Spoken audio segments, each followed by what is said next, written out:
তন্ময়দা, নিবেদিতা বলছিলাম বাংলাহান্ট থেকে। মালদার কালিয়াচকে ভোটের মুখে ফের গুলি চললো এবং যেটা অভিযোগ তৃণমূল আশ্রিত দুষ্কৃতীদের বিরুদ্ধে উঠছে। এবং আরো একটা যেটা ঘটনা সেটা হচ্ছে রানীনগরে, আজকে মুর্শিদাবাদের রানীনগরে, সেখানেও তৃণমূল পঞ্চায়েত সমিতির সদস্য তিনি আক্রান্ত এবং তৃণমূলের গোষ্ঠীদ্বন্দ্ব অভিযোগ। বলবেন না, প্রথমেই সে ভোটের মুখে এই কথাটা কোথায়, এখনো ভোট ঘোষণা হয়নি, সুতরাং ভোটের মুখে বলে উত্তেজনা তৈরি করার কোনো মানে হয় না।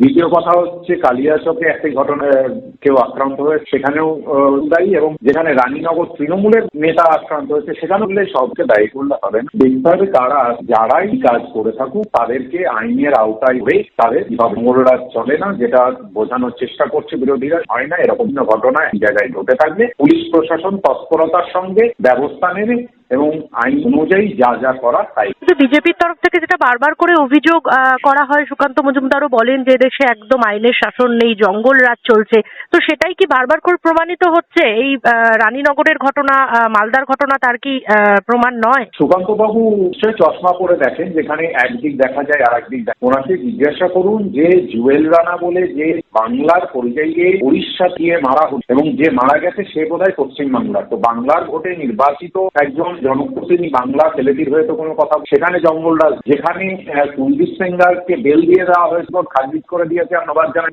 বেল দেওয়া হয়েছে, তার প্রতিবাদে নির্যাতিতা যাকে ধরছে তার পরিবারের সব মেরে ফেলা হয়েছে, গাড়ি অ্যাক্সিডেন্ট করে সাক্ষ্যদের মেরে দেওয়া হয়েছে। যখন দিল্লিতে প্রতিবাদ জানানো অধিকারের মধ্যে পাক ফেলে তখন মনে করেন বিজেপি বোধহয় বিজেপি শাসিত রাজ্য। এই এক কথা না বলে বাংলার মানুষের পাশে থাকুন, সেই কথা বলবো। ওনারা ভোটে লড়বেন, রাজনৈতিকভাবে লড়াই দেবে, বাংলাকে বদনাম করার চেষ্টা করলে বাংলার মানুষ তার জবাব।